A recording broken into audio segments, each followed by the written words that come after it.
Good morning students. ਬੱਚੇ ਅੱਜ ਅਸੀਂ ਸਟੋਰੀ ਨੰਬਰ 6 ਜਿਹੜੀ ਤੁਹਾਡੀ ਕਰਨ ਜਾ ਰਹੇ ਹਾਂ, ਸੱਗੀ ਫੁੱਲ, ਜਿਸ ਦਾ ਨਾਮ ਹੈ ਸਟੋਰੀ ਦਾ। ਤੇ ਉਹਦੇ ਜਿਹੜੇ ਕਹਾਣੀਕਾਰ ਦਾ ਨਾਮ ਕੀ ਹੈ? ਪ੍ਰੋਫੈਸਰ ਗੁਰਦਿਆਲ ਸਿੰਘ।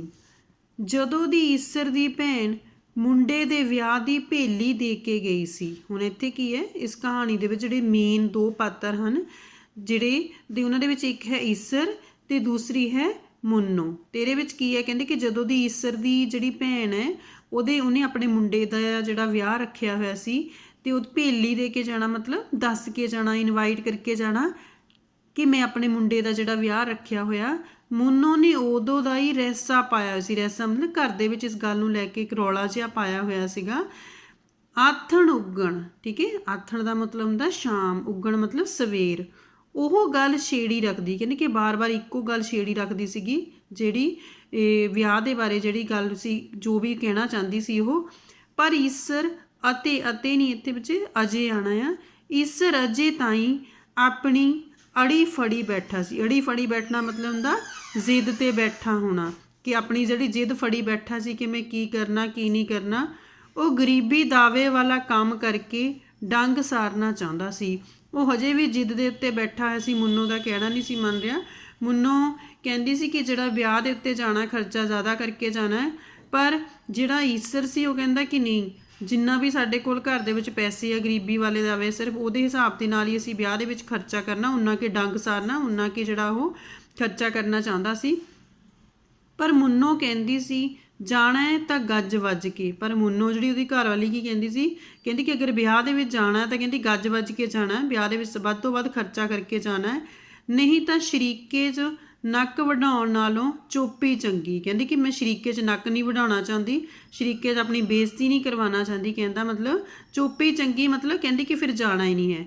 ਇਸ ਤਰ੍ਹਾਂ ਜਿਹੜਾ ਆ, ਜਿਹੜੀ ਈਸਰ ਦੀ ਜਿਹੜੀ ਭੈਣ ਹੈ ਉਹਦੇ ਮੁੰਡੇ ਦੇ ਵਿਆਹ ਦੀ ਜਿਹੜੀ ਜਦੋਂ ਦਾ ਦੱਸ ਕੇ ਗਏ ਸੀ, ਉਦੋਂ ਦਾ ਹੀ ਇਹਨਾਂ ਦੇ ਘਰ ਦੇ ਵਿੱਚ ਰੌਲਾ ਇਸ ਗੱਲ ਦਾ ਸੀ। ਮੁੰਨੋ ਚਾਹੁੰਦੀ ਸੀ ਕਿ ਵਿਆਹ ਦੇ ਵਿੱਚ ਜਿਹੜਾ ਵੱਧ ਤੋਂ ਵੱਧ ਖਰਚਾ ਕਰਕੇ ਜਾਈਏ, ਪਰ ਈਸਰ ਚਾਹੁੰਦਾ ਸੀ ਕਿ ਨਹੀਂ, ਜਿੰਨਾ ਘਰ ਦੇ ਵਿੱਚ ਪੈਸੇ ਉਸ ਹਿਸਾਬ ਦੇ ਨਾਲ ਹੀ ਖਰਚਾ ਕਰਕੇ ਜਾਇਆ ਜਾਵੇ। ਆਥਣੇ ਮਤਲਬ ਸ਼ਾਮ ਨੂੰ, ਜਦੋਂ ਈਸਰ ਹਲ ਛੱਡ ਕੇ ਆਇਆ, ਜਦੋਂ ਖੇਤਾਂ ਦੇ ਵਿੱਚ ਹਲ ਵਾਹ ਰਿਹਾ ਸੀ ਤੇ ਹਲ ਜਿਹੜਾ ਛੱਡ ਕੇ ਆ ਜਾਂਦਾ, ਕੰਮ ਖਤਮ ਕਰਕੇ ਆਉਂਦਾ, ਮੁੰਨੋ ਨੇ ਫਿਰ ਰੇੜਕਾ ਪਾ ਲਿਆ। ਕਹਿੰਦੀ ਕਿ ਫਿਰ ਉਸੇ ਗੱਲ ਨੂੰ, ਉਸੇ ਟੌਪਿਕ ਨੂੰ ਲੈ ਕੇ ਜਿਹੜਾ ਉਹਨੇ ਉਹਦੇ ਨਾਲ ਜਿਹੜਾ ਬੋਲਣਾ ਸ਼ੁਰੂ ਕਰ ਦਿੱਤਾ। ਅੱਜ ਬਚਨੀ ਦੀ ਬੇਬੇ ਆਈ ਸੀ। ਬਚਨੀ ਮਤਲਬ ਪਿੰਡ ਦੇ ਵਿੱਚ ਜਿਹੜੀ ਕੋਈ ਔਰਤ ਹੈ ਜਿਸ ਦਾ ਨਾਮ ਬਚਨੀ, ਮਤਲਬ ਕਿ ਬਚਨੀ ਉਹਦੀ ਜਿਹੜੀ ਬੇਬੇ ਹੈ, ਕਹਿੰਦੇ ਕਿ ਆਈ ਸੀ। ਉਸ ਈਸਰ ਕੋਲ ਗੱਲ ਛੇੜੀ। ਹੁਣ ਦੁਬਾਰਾ ਈਸਰ ਦੇ ਕੋਲੇ ਗੱਲ ਛੇੜ ਦਿੱਤੀ, ਦੁਬਾਰਾ ਫਿਰ ਉਹੀ ਗੱਲ ਕਰਨ ਲੱਗੀ। ਉਹ ਜਿਹੜੀਆਂ ਦੱਸ ਕੇ ਗਈ ਹੈ ਸੁਣ ਕੇ ਕਾਲਜਾ ਮਚ ਗਿਆ। ਕਹਿੰਦੀ ਕਿ ਹੋਰ ਦੱਸਦੀ ਆ ਉਹ ਜਿਹੜੀ ਆ ਮੁੰਨੋ, ਜਿਹੜੀ ਆ ਈਸਰ ਨੂੰ ਕਹਿੰਦੀ ਹੈ, ਕਹਿੰਦੀ ਕਿ ਬਚਨੀ ਦੀ ਬੇਬੇ ਜਿਹੜੀ ਆਈ ਸੀ, ਪਿੰਡ ਦੇ ਵਿੱਚ ਜੋ ਵੀ ਗੱਲਾਂ ਹੋ ਰਹੀਆਂ ਸਨ, ਕਹਿੰਦੀ ਕਿ ਉਹਦੇ ਬਾਰੇ ਜੋ ਉਹਨੇ ਦੱਸਿਆ ਸੁਣ ਕੇ ਕਾਲਜਾ ਮਚਣਾ ਹੁੰਦਾ। ਕਹਿੰਦੀ ਕਿ ਮਨ ਜਿਹੜਾ ਮੇਰਾ ਤਾਂ ਬਹੁਤ ਦੁਖੀ ਹੋ ਗਿਆ। ਕਹਿੰਦੀ ਤੇਰੀ ਜਠਾਣੀ ਸਾਰੇ ਪਿੰਡ 'ਚ ਗੁੱਡਾ ਬੰਨੀ ਫਿਰਦੀ ਹੈ। ਗੁੱਡਾ ਬੰਨੀ ਫਿਰਨਾ ਮਤਲਬ ਇੱਕ ਇਸ ਗੱਲ ਨੂੰ ਲੈ ਕੇ ਸਾਰਿਆਂ ਦੇ ਵਿੱਚ ਰੌਲਾ ਪਾਉਣਾ। ਕਹਿੰਦੀ ਹੈ ਅੱਡ ਹੋਣ ਵੇਲੇ ਤਾਂ ਦੋਵੇਂ ਤੀਵੀਂ ਮਾਲਕ ਦੁੰਬ ਚੱਕੀ ਫਿਰਦੇ ਸੀ। ਕਹਿੰਦੇ ਕਿ ਜਦੋਂ ਅੱਡ ਹੋਣਾ ਸੀ, ਜਾਇਦਾਦ ਵਡਾਉਣੀ ਸੀਗੀ, ਤਾਂ ਦੋਨੋਂ ਜਿਹੜੇ ਈਸਰ ਤੇ ਮੁੰਨੋ ਜਿਹੜੀ ਹੈ ਦੁੰਬ ਚੱਕੀ ਫਿਰਨਾ ਮਤਲਬ ਹੁੰਦਾ ਆ ਕਿ ਸਭ ਤੋਂ ਅੱਗੇ ਸੀ ਕਿ ਹਾਂ ਸਾਨੂੰ ਅਲੱਗ ਕਰ ਦਿਓ, ਸਾਨੂੰ ਵੱਖਰੇ ਕਰ ਦਿਓ, ਜਾਇਦਾਦ ਜੋ ਵੰਡਾਣੀ ਸੀ। ਕਹਿੰਦੇ ਕਿ ਸਾਡੇ ਬਾਰੇ ਉਹਨੇ ਪਿੰਡ ਦੇ ਵਿੱਚ ਇਹੀ ਕਿਹਾ ਹੋਇਆ ਕਿ ਜਦੋਂ ਜਾਇਦਾਦ ਵੰਡਾਣੀ ਸੀ ਤਾਂ ਅਸੀਂ ਦੋਨੋਂ ਜਣੇ ਜਿਹੜੇ ਆ, ਠੀਕ ਹੈ, ਸਭ ਤੋਂ ਪਹਿਲਾਂ ਸੀ, ਸਭ ਤੋਂ ਜ਼ਿਆਦਾ ਰੌਲਾ ਪਾਇਆ ਹੋਇਆ ਸੀ। ਪਤਾ ਤਾਂ ਹੋਣ ਲੱਗੂ ਜਦੋਂ ਬਰਾਬਰ ਝੁੱਗਾ ਲਟਾਉਣਾ ਪਿਆ। ਝੁੱਗਾ ਲਟਾਉਣਾ ਮਤਲਬ ਹੁੰਦਾ ਖਰਚਾ ਕਰਨਾ, ਠੀਕ ਹੈ। ਕਹਿੰਦੀ ਕਿ ਉਹ ਪਿੰਡ 'ਚ ਇਹੀ ਰੌਲਾ ਪਾਉਂਦੀ ਕਿ ਹੁਣ ਪਤਾ ਲੱਗੂਗਾ ਜਦੋਂ ਨਾਨਕੀ ਸ਼ੱਕ ਲੈ ਕੇ ਜਾਣੀ ਹੈ, ਜਦੋਂ ਹੁਣ ਇਹਨਾਂ ਨੇ ਨਾਨਕੇ ਬਣ ਕੇ ਜਾਣਾ, ਠੀਕ ਹੈ। ਹੁਣ ਦੋ ਮਾਮੇ ਅਗਰ ਅਲੱਗ-ਅਲੱਗ ਹੋ ਗਏ ਤਾਂ ਦੋਨਾਂ ਨੇ ਆਪਣਾ ਆਪਣਾ ਖਰਚਾ ਕਰਕੇ ਜਾਣਾ ਹੁੰਦਾ ਹੈ। ਜੇ ਹੁਣ ਨਹੀਂ ਤਾਂ ਪੂਰੀ ਫੈਮਿਲੀ, ਅਗਰ ਜੁਆਇੰਟ ਫੈਮਿਲੀ ਇਕੱਠੀ ਰਹਿੰਦੀ ਤਾਂ ਸਾਰੇ ਇਕੱਠੇ ਮਿਲ ਕੇ ਨਾਨਕੀ ਸ਼ੱਕ ਲੈ ਕੇ ਜਾਂਦੇ ਹਨ ਆਪਣੇ ਭਾਣਜੇ ਜਾਂ ਭਾਣਜੀ ਦੇ ਵਿਆਹ ਦੇ ਉੱਤੇ। ਕਹਿੰਦੀ ਕਿ ਹੁਣ ਪਤਾ ਲੱਗੂਗਾ ਕਿ ਜਦੋਂ ਬਰਾਬਰ ਝੁੱਗਾ ਲੈਣਾ ਮਤਲਬ ਬਰਾਬਰ ਖਰਚਾ ਕਰਨਾ ਪਊ। ਦੇਖੋ ਨਾ ਹੁਣ ਕਿਹੜੇ ਤੱਗੇ ਕਰਾ ਕੇ ਲੈ ਜਾਂਦੀ। ਕਹਿੰਦੀ ਕਿ ਹੁਣ ਦੇਖਦੀ ਹਾਂ ਕਿ ਕਿਹੜੇ, ਜਿੱਦਾਂ ਤੱਗੇ ਵੈਸੇ ਹੁੰਦਾ ਕਿ ਮੈਡਲ ਵਗੈਰਾ ਜਾਂ ਕਿੱਦਾਂ ਕੋਈ ਵੀ ਕੀਮਤੀ ਚੀਜ਼। ਕਹਿੰਦੇ ਕਿ ਹੁਣ ਉਹ ਪਿੰਡ ਦੇ ਵਿੱਚ ਇਹੀ ਰੌਲਾ ਪਾਉਂਦੀ ਕਿ ਦੇਖਦੀ ਹਾਂ ਕਿੰਨੀ ਕੁ ਕੀਮਤੀ ਚੀਜ਼ ਬਣਾ ਕੇ ਲੈ ਕੇ ਜਾਂਦੀ ਹੈ। ਮੈਂ ਵੀ ਪਾਲੇ ਦੀ ਧੀ ਨਹੀਂ, ਜੇ ਸਗੇ ਰੱਤਿਆਂ 'ਚ ਇਹਨਾਂ ਦਾ ਸੂੰਡਕਾ ਨੀਵਾਂ ਨਾ ਕੀਤਾ। ਹੁਣ ਇੱਥੇ ਕੀ ਹੈ, ਇਹ ਸਾਰੀ ਜਿਹੜੀ ਵਰਡਿੰਗ ਕੌਣ ਬੋਲ ਰਿਹਾ ਹੈ? ਮੁੰਨੋ ਬੋਲ ਰਹੀ ਹੈ ਆਪਣੇ ਆਪ ਨੂੰ। ਕਹਿੰਦੀ ਕਿ ਆਪਣੇ ਪਿਤਾ ਦਾ ਨਾਮ ਲੈ ਕੇ ਕਹਿੰਦੀ ਕਿ ਮੈਂ ਵੀ ਪਾਲੇ ਦੀ ਧੀ ਨਹੀਂ ਹੈ। ਸਗੇ ਰੱਤੇ ਮਤਲਬ ਜਿੰਨੇ ਵੀ ਸਾਡੇ ਰਿਸ਼ਤੇਦਾਰ ਹੈ, सूंड का नीवा करना मतलब इन्हां नूं जिहड़ा इन्हां दा सिर नीवा ना कीता, ठीक है, ये भी शर्मिंदा ना होए जो भी असीं लैके गए उहनूं देख के। साडी छपरी ते भावें कख ना रहे, साडी छपरी ते मतलब साडे घर च कहंदी चाहे जो मर्जी सानूं बेचना पै जाए, साडे घर चाहे कुछ ना रहे, पर मैं भी जिहड़ा हुण नानकी शक दे विच वध तो वध जिहड़ा खर्चा वो करके जाना है। पर ईसर ने ਉਹਦੀ ਗੱਲ ਦਾ ਕੋਈ ਮੋੜ ਨਾ ਦਿੱਤਾ। ਹੁਣ ਜਿੰਨੀਆਂ ਗੱਲਾਂ ਉੱਪਰ ਸਾਰੀਆਂ ਮੁੰਨੋ ਕਹਿੰਦੀ ਹੈ ਕਿ ਹਾਂ ਬਚਨੀ ਦੀ ਬੇਬੇ ਜਿਹੜੀ ਮੈਨੂੰ ਦੱਸ ਕੇ ਗਈ ਹੈ ਕਿ ਉਹਦੀ ਜਠਾਣੀ ਜਿਹੜੀ ਹੈ ਪਿੰਡ 'ਚ ਕਿੰਨਾ ਰੌਲਾ ਪਾਇਆ, ਕਿੱਦਾਂ ਕਿੱਦਾਂ ਉਹਨਾਂ ਦੇ ਬਾਰੇ ਗੱਲਾਂ ਕਰਦੀ ਹੈ, ਅਤੇ ਨਾਲੇ ਕਹਿੰਦੀ ਫਿਰ ਮੈਂ ਵੀ ਕਹਿ ਦਿੱਤਾ ਕਿ ਕੋਈ ਨਹੀਂ, ਮੈਂ ਵੀ ਜਿਹੜਾ ਆ ਵੱਧ ਤੋਂ ਵੱਧ ਖਰਚਾ ਕਰਕੇ ਜਾਣਾ। ਪਰ ਈਸਰ ਜਿਹੜਾ ਉਹਦੀ ਗੱਲ ਦੀ ਕੋਈ ਜਵਾਬ ਨਹੀਂ ਦਿੰਦਾ, ਚੁੱਪ-ਚਾਪ ਸੁਣਦਾ ਹੈ। ਕੁਝ ਤਾਂ ਸਾਰੇ ਦਿਨ ਦੇ ਥਕੇਵੇਂ ਨਾਲ ਉਹਦੇ ਹੱਡ ਚਸਕੀ ਜਾਂਦੇ ਸਨ, ਉਹਦਾ ਸਰੀਰ ਜਿਹੜਾ ਦੁੱਖ ਰਿਹਾ ਸੀ, ਹੱਡ ਦੁੱਖ ਰਹੇ ਸਨ। ਉੱਤੋਂ ਕੌੜੀਆਂ ਕੁਸੈਲੀਆਂ ਸੁਣ ਕੇ ਚਿੱਤ ਹੋਰ ਭੈੜਾ ਪੈ ਗਿਆ। ਉੱਪਰੋਂ ਕਹਿੰਦੇ ਕਿ ਇੱਦਾਂ ਦੀਆਂ ਗੱਲਾਂ ਜਿਹੜੀਆਂ ਮੁੰਨੋ ਦੱਸ ਰਹੀ ਸੀ, ਉਹਦਾ ਮਨ ਜਿਹੜਾ ਹੋਰ ਦੁਖੀ ਹੋ ਗਿਆ। ਇਹ ਤਾਂ ਹੂਲਾ ਫੱਕਣਾ ਹੀ ਪਊ, ਇਹ ਹੂਲਾ ਫੱਕਣਾ ਮਤਲਬ ਕਹਿੰਦੇ ਕਿ ਹੁਣ ਇਹ ਤਾਂ ਜੋ ਵੀ ਖਰਚਾ ਵਗੈਰਾ ਜੋ ਹੁਣ ਸਾਡੇ ਸਿਰ 'ਤੇ ਆਇਆ ਉਹ ਤਾਂ ਕਰਨਾ ਹੀ ਪੈਣਾ। ਮੁੰਨੋ ਨੇ ਗੱਲ ਉਸੇ ਪਾਸੇ ਮੋੜ ਲਈ। ਜਦੋਂ ਈਸਰ ਨੇ ਕੋਈ ਜਵਾਬ ਨਹੀਂ ਦਿੱਤਾ, ਮੁੰਨੋ ਨੇ ਫਿਰ ਦੁਬਾਰਾ ਉਸੇ ਪਾਸੇ ਗੱਲ ਮੋੜੀ ਕਿ ਇਹ ਤਾਂ ਖਰਚਾ ਕਰਨਾ ਹੀ ਪੈਣਾ। ਜੇ ਮਾੜਾ ਮੋਟਾ ਵੀ ਹੱਥ ਘੁੱਟ ਲਿਆ ਤਾਂ ਇਸ ਕਲਮੂਹੀ ਨੇ ਸਾਰੀ ਉਮਰ ਮੈਨੂੰ ਨੀਣ ਕੇ ਮਾਰ ਦੇਣਾ ਹੈ। ਹੁਣ ਇੱਥੇ ਕਲਮੂਹੀ ਸ਼ਬਦ ਕਿਹਦੇ ਲਈ ਵਰਤਿਆ ਗਿਆ ਹੈ? ਮੁੰਨੋ ਨੇ ਆਪਣੀ ਜਠਾਣੀ ਲਈ, ਠੀਕ ਹੈ। ਨੀਣ ਕੇ ਮਤਲਬ ਤਾਨੇ ਮਿਹਣੇ ਜਿਹੜੇ ਦੇਣੇ ਆ। ਉਹ ਕਹਿੰਦੀ ਕਿ ਜੀ ਹੁਣ ਅਸੀਂ ਥੋੜ੍ਹਾ ਜਿਹਾ ਵੀ ਹੱਥ ਘੁੱਟ ਲਿਆ, ਘੱਟ ਖਰਚਾ ਕਰਕੇ ਗਏ, ਕਹਿੰਦੀ ਕਿ ਸਾਰੀ ਉਮਰ ਕਹਿੰਦੀ ਕਿ ਮੇਰੀ ਜਠਾਣੀ ਨੇ ਮੈਨੂੰ ਤਾਨੇ ਮਿਹਣੇ ਜਿਹੜੇ ਦੇਣੇ ਆ ਕਿ ਹਾਂ ਅਸੀਂ ਕਿਆ ਕਰਕੇ ਗਏ ਸੀ ਵਿਆਹ 'ਚ। ਕੋਲੇ ਨਾਲ ਚੁੱਲ੍ਹਾ ਚੱਤੋ ਪਹਿਰ ਆਰਾ ਆਇਆ ਕਰੂ। ਕੋਲੇ ਨਾਲ ਚੁੱਲ੍ਹਾ ਮਤਲਬ ਸਾਡੀ ਕੰਧ ਦੇ ਨਾਲ ਕੰਧ ਹੈ, ਅਤੇ ਕਹਿੰਦੀ ਕਿ ਜਿੱਦਾਂ ਹੁਣ ਇੱਕ ਘਰ ਦੇ ਵਿੱਚ ਕੰਧ ਅਗਰ ਸਾਂਝੀ ਹੁੰਦੀ ਤਾਂ ਇੱਕ ਘਰ ਦੀਆਂ ਜਿਹੜੀਆਂ ਆਵਾਜ਼ਾਂ ਦੂਸਰੇ ਘਰ ਆਰਾਮ ਦੇ ਨਾਲ ਚਲੇ ਜਾਂਦੀਆਂ, ਗੱਲ ਕੋਈ ਵੀ ਸੁਣ ਸਕਦਾ। ਚੱਤੋ ਪੈਰ ਕਹਿੰਦੀ ਦਿਨ ਰਾਤ ਇੱਕ ਤਰ੍ਹਾਂ ਦੇ ਨਾਲ ਮੈਨੂੰ ਤਾਨੇ ਮਿਹਣੇ ਜਿਹੜੇ ਉਹ ਸੁਣਨੇ ਪੈਣਗੇ। ਉੱਧਰੋਂ ਤੇਰੀ ਭੈਣ ਵੰਨੀਓ ਵੀ ਡਰ ਲੱਗਦਾ, ਅਤੇ ਨਾਲੇ ਕਹਿੰਦੀ ਕਿ ਦੂਜੇ ਪਾਸੇ ਵੰਨੀਓ ਮਤਲਬ ਵੱਲੋਂ ਕਹਿੰਦੀ ਕਿ ਤੇਰੀ ਭੈਣ ਹੈ ਜਿਹਦੇ ਮੁੰਡੇ ਦਾ ਵਿਆਹ ਹੈ ਉਹਦੇ ਵੱਲੋਂ ਵੀ ਮੈਨੂੰ ਡਰ ਲੱਗਦਾ। ਕੁਛ ਉਹਦਾ ਸੁਭਾਅ ਖਰਵਾ, ਕੁਛ ਇਹੋ ਜਿਹਾ ਹੀ ਸਿੱਖ ਸਿਖਾਈ, ਕਹਿੰਦੀ ਕਿ ਕੁਛ ਦਾ ਉਹਦਾ ਸੁਭਾਅ ਜਿਹੜਾ ਥੋੜ੍ਹਾ ਜਿਹਾ ਖਰਵਾ ਮਤਲਬ ਜ਼ਿਆਦਾ ਵਧੀਆ ਸੁਭਾਅ ਨਹੀਂ ਹੈਗਾ, ਥੋੜ੍ਹੇ ਅੜਬ ਸੁਭਾਅ ਦੀ ਹੈ ਕਹਿੰਦੀ। ਅਤੇ ਦੂਸਰਾ ਕਹਿੰਦੀ ਕਿ ਇਹੋ ਜਿਹਿਆਂ ਦੀ ਸਿੱਖ। ਹੁਣ ਇਹੋ ਜਿਹਾ ਇੱਥੇ ਕਿਹਨੂੰ ਕਿਹਾ? ਮੁੰਨੋ ਨੇ ਆਪਣੀ ਜਠਾਣੀ ਨੂੰ। ਕਹਿੰਦੀ ਕਿ ਇੱਦਾਂ ਦੇ ਅਗਰ ਸਿੱਖ ਸਿਖਾ ਦੇਣ, ਕੁਛ ਕਹਿ ਦੇਣ, ਅਤੇ ਕਹਿੰਦੀ ਇਸ ਕਰਕੇ ਮੈਂ ਨਹੀਂ ਕਿਸੇ ਦੀ ਕੋਈ ਗੱਲ ਸੁਣਨਾ ਚਾਹੁੰਦੀ।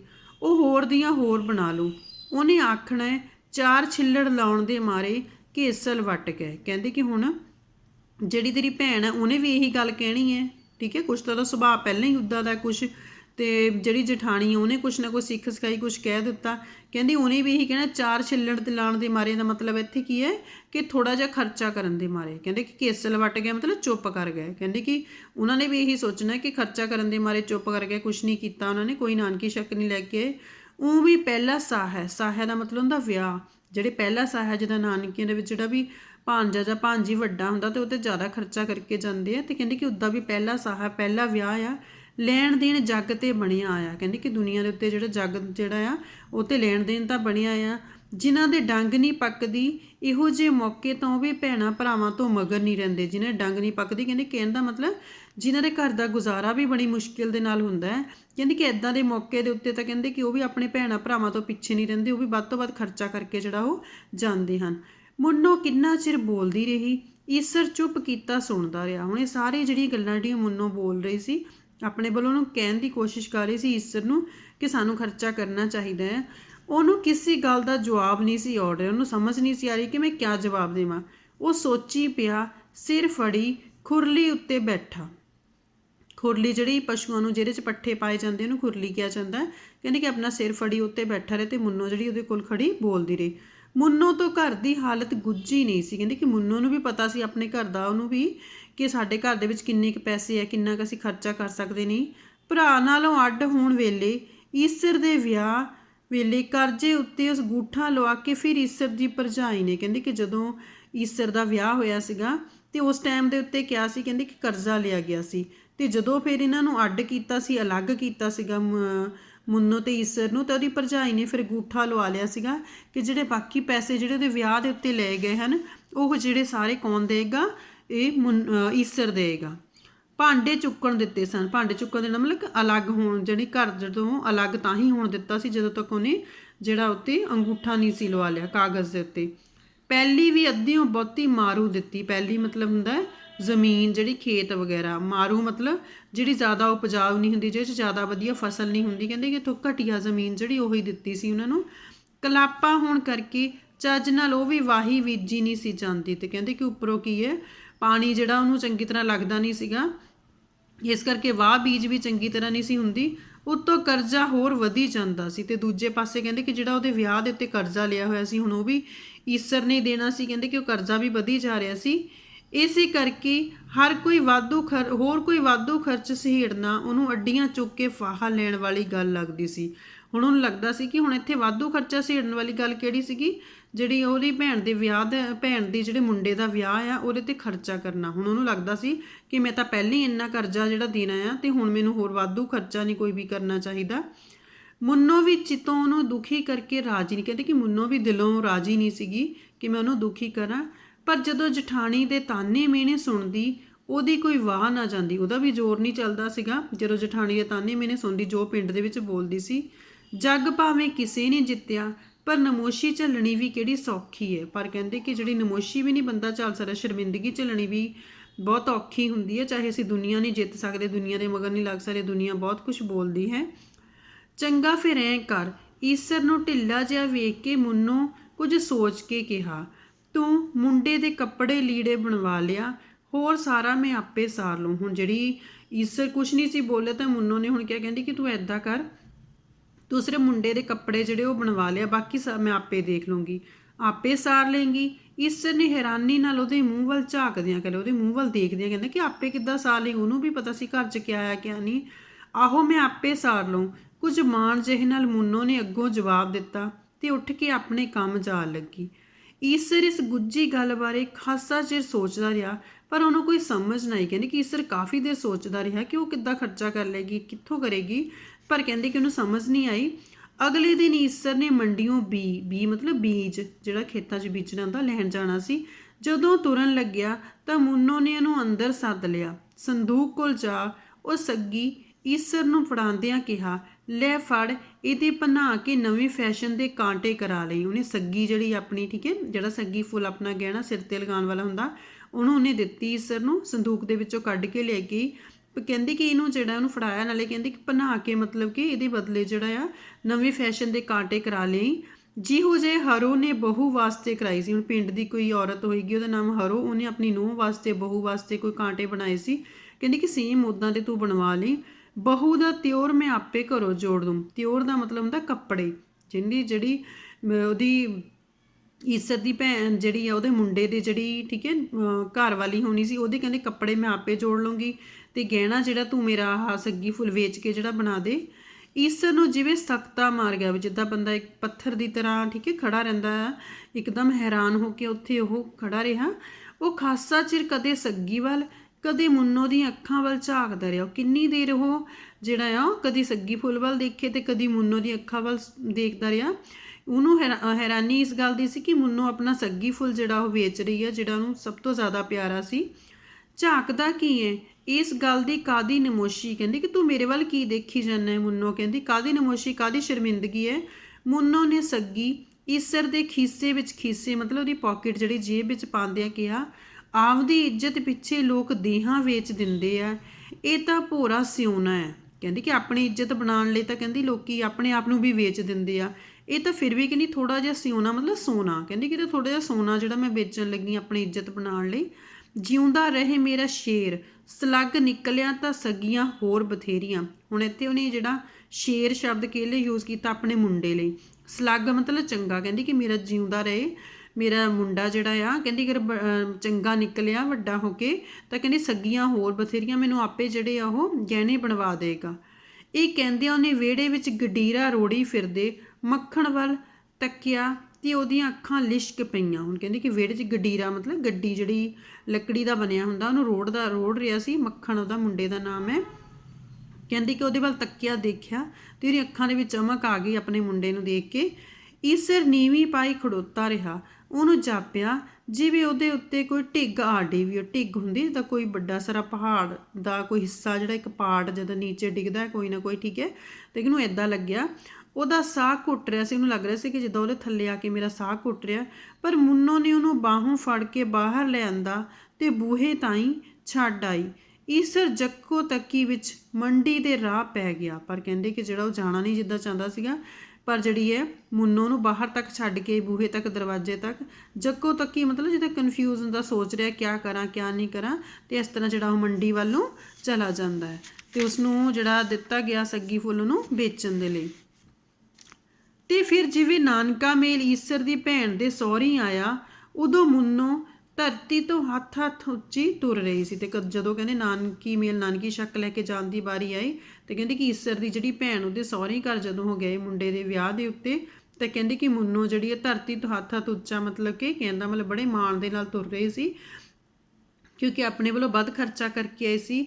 ਉਹਦੇ ਨਵੇਂ ਫੈਸ਼ਨ ਦੇ ਕਾਂਟਿਆਂ ਤੇ ਸੁੱਚੇ ਤਿਉਰ ਮਤਲਬ ਵਧੀਆ ਜਿਹੜੇ ਕੱਪੜੇ ਲੈ ਕੇ ਗਏ ਸੀ ਦੀ ਚਰਚਾ ਅੰਗ ਸਾਕ ਕਰ ਰਹੇ ਸਨ। ਜਿੰਨੇ ਵੀ ਉੱਥੇ ਵਿਆਹ 'ਚ ਰਿਸ਼ਤੇਦਾਰ ਆਏ ਸਨ, ਅੰਗ ਸਾਕ ਆਏ ਸਨ, ਸਾਰੇ ਤਾਰੀਫ ਕਰ ਰਹੇ ਸਨ ਕਿ ਕਿੰਨੀ ਵਧੀਆ ਗਹਿਣੇ ਕਾਂਟੇ ਬਣਾਏ ਤੇ ਨਾਲੇ ਵਧੀਆ ਕੱਪੜੇ ਹੈ।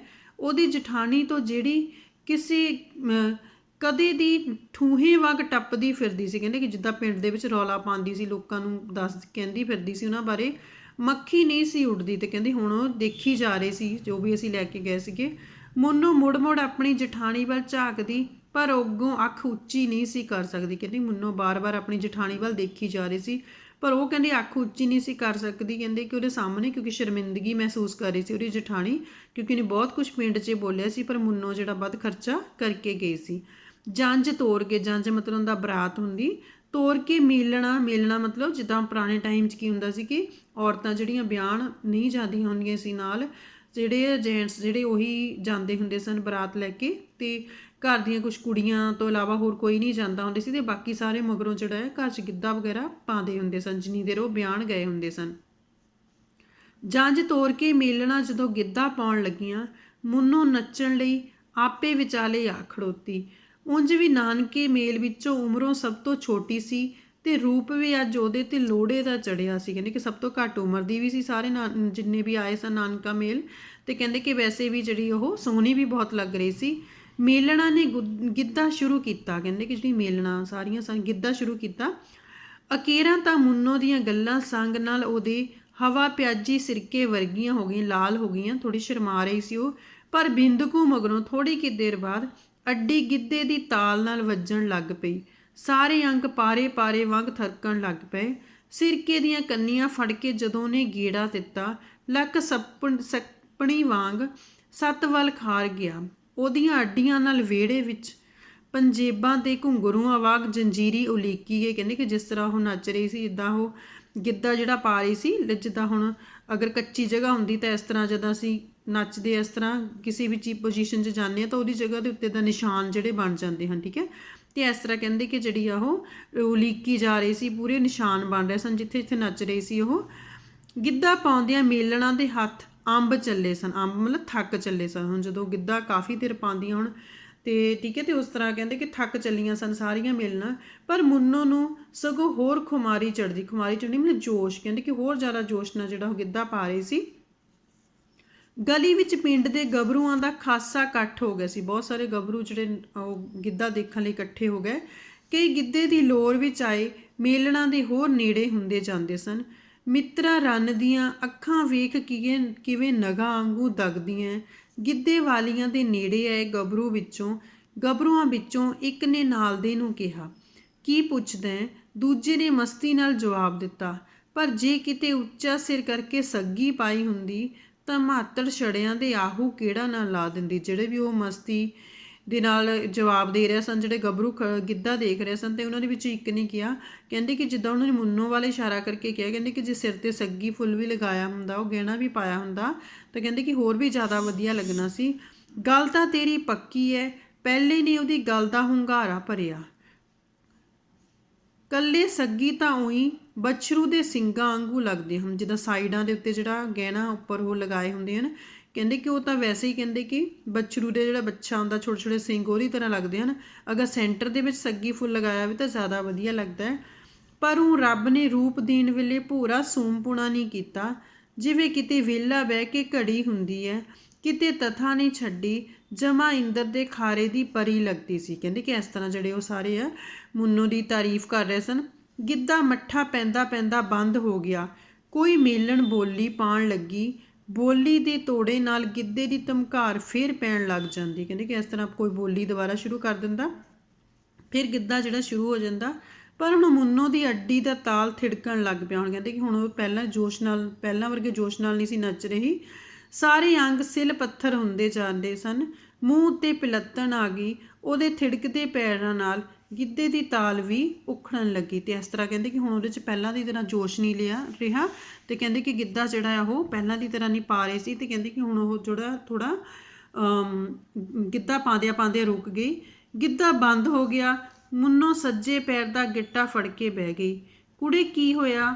ਸਾਰਿਆਂ ਨੇ ਹੈਰਾਨੀ ਨਾਲ ਇੱਕੋ ਵਾਰੀ ਪੁੱਛਿਆ। ਤੇ ਕਹਿੰਦੇ ਕਿ ਜਦੋਂ ਉਹ ਬੈਠ ਗਈ, ਗਿੱਧਾ ਪਾਣਾ ਬੰਦ ਕਰਤਾ, ਕਹਿੰਦੇ ਸਾਰਿਆਂ ਨੇ ਪੁੱਛਿਆ ਕਿ ਕੀ ਹੋਇਆ? ਗਿੱਟੇ ਨੂੰ ਮੋਚ ਆ ਗਈ, ਮੁੰਨੋ ਨੇ ਮਲਵੀ ਜੀਭ ਨਾਲ ਜਵਾਬ ਦਿੱਤਾ, ਜਿੱਦਾਂ ਥੋੜ੍ਹਾ ਬਹੁਤ ਹੌਲੀ ਜਿਹਾ ਜਿਹੜਾ ਉਹ ਬੋਲੀ ਹੈ। ਤੇ ਕਹਿੰਦੇ ਖੁੱਲ੍ਹ ਕੇ ਨਹੀਂ ਜਿੱਦਾਂ ਜਵਾਬ ਦਿੱਤਾ। ਕਹਿੰਦੇ ਕਿ ਗਿੱਟੇ ਨੂੰ ਮੋਚ ਆ ਗਈ, ਪਰ ਸਿਆਣੀਆਂ ਤਾੜ ਗਈਆਂ, ਮੋਚ ਉਹਦੇ ਕਿਤੇ ਹੋਰ ਆਈ ਹੈ। ਮੇਲਣਾ ਨੂੰ ਜੁੱਟਾ ਨਜ਼ਰ ਲੱਗ ਗਈ। ਉਹਨਾਂ ਦੋਹਾਂ ਗੱਭਰੂਆਂ ਵਿੱਚੋਂ ਇੱਕ ਨੇ ਕਿਹਾ ਤੇ ਚੁੱਪ ਕਰਕੇ ਤੁਰ ਗਏ। ਤੇ ਇਸ ਤਰ੍ਹਾਂ ਕਹਿੰਦੇ ਕਿ ਗੱਭਰੂ ਜਿਹੜੇ ਉਹ ਪਹਿਲਾਂ ਗੱਲਾਂ ਕਰ ਰਹੇ ਸਨ ਸਾਰੀਆਂ ਕਿ ਅਗਰ ਸੱਗੀ ਫੁੱਲ ਪਾਇਆ ਹੁੰਦਾ ਤਾਂ ਜ਼ਿਆਦਾ ਸਹੀ ਲੱਗਣਾ ਸੀ, ਜ਼ਿਆਦਾ ਵਧੀਆ ਲੱਗਣਾ ਸੀ। ਤੇ ਕਹਿੰਦੇ ਕਿ ਇਸ ਤਰ੍ਹਾਂ ਹੁਣ ਜਿਹੜੀਆਂ ਸਿਆਣੀਆਂ ਤੜ ਗਈਆਂ, ਸਮਝ ਗਈਆਂ ਮੋਚ ਕਿਤੇ ਹੋਰ ਆਈ ਦਾ ਮਤਲਬ ਕੀ ਹੈ? ਕਹਿੰਦਾ ਮਤਲਬ ਉਹ ਸਮਝ ਗਈਆਂ ਕਿ ਹੁਣ ਮੁੰਨੋ ਜਿਹੜੀ ਨਿਰਾਸ਼ ਹੋ ਗਈ ਹੈ, ਕਿਉਂਕਿ ਬਾਕੀ ਤਾਂ ਸਾਰੀ ਉਹਦੀ ਸਭ ਨੇ ਤਾਰੀਫ ਕੀਤੀ ਹਰ ਪਾਸੋਂ, ਪਰ ਇੱਕ ਸੱਗੀ ਫੁੱਲ ਨਾ ਪਾਉਣ ਕਰਕੇ ਜਿਹੜੀ ਉਹ ਸਾਰਿਆਂ ਨੂੰ ਉਹਦੇ ਵਿੱਚ ਜਿਹੜੀ ਕਮੀ ਨਜ਼ਰ ਆਈ। ਇਸ ਤਰ੍ਹਾਂ ਜਿਹੜੀ ਕਹਾਣੀ ਹੈ ਸੱਗੀ ਫੁੱਲ ਕਹਾਣੀ ਹੈ। ਮੁੰਨੋ ਤੇ ਈਸਰ ਜਿਹੜੇ ਇਹ ਦੋ ਮੇਨ ਪਾਤਰ ਹੈ।